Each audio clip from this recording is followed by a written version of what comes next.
Guys, good morning. સ્વાગત છે તમારું આજના એક નવા વ્લોગમાં.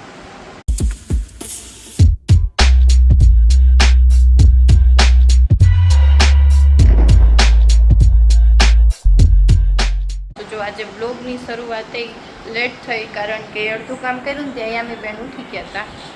જો એ ઉઠીને તો ક્યાં નહીં આવી, મોબાઈલ જોવે છે. કામ ફિનિશ થઈ ગયું તો કંઈ ખાધું નહીં ને હવે કે ભૂખ લાગી છે, એટલે રસોઈ મેં આજે વહેલી બનાવી નાખી ને એને ભાત સિવાય કાંઈ ખાવું નહોતું. તો પછી મેં કીધું ભાત તો નથી ખાવા, ડાયટિંગ કરું ને એટલે ઓછા ખાવું ભાત, વળી અલગ અલગ બનાવું. એટલે મેં કીધું વઘારેલી મગ દાળની ખીચડી બનાવી નાખી એટલે બધાને હાલે.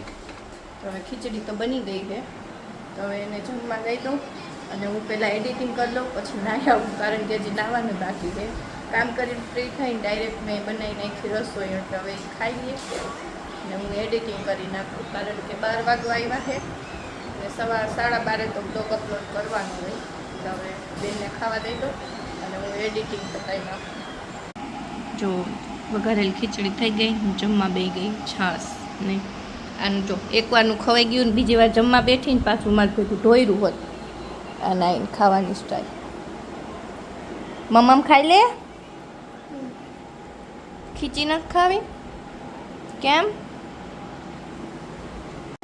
જો 7:30 વાગ્યા, ટિફિનની બધી તૈયારી થઈ છે.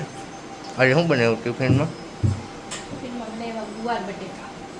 ઓહો, ગુવાર બટેકા, ટીંડોરા મરચાં લોટવાળો સંભારો, પણ તમે નહીં ખાઓ એ અમારા.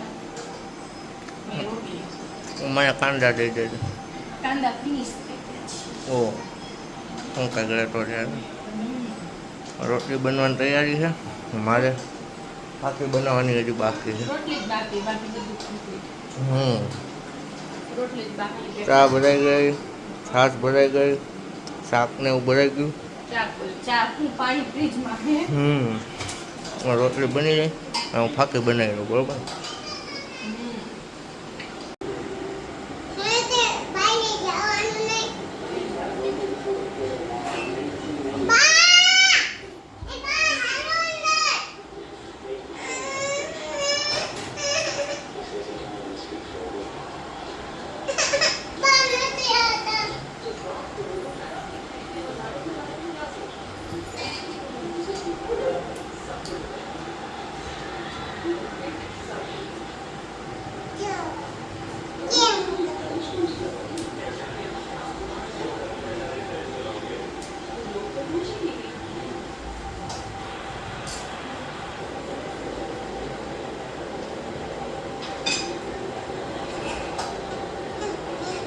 The next day. જો વરસાદ ચાલુ થઈ ગયો ફાઇનલી. એટલા રહ જોડાય મારની યાની લઈને કવા જાવું કા? જો મસ્ત મસ્ત બારિશ આવે હે.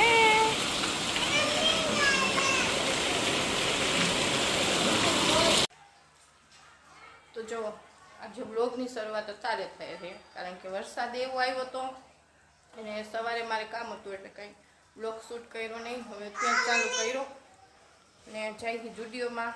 અને યામી બેન તૈયાર થઈ ગયા છો. યામી શું ખાય?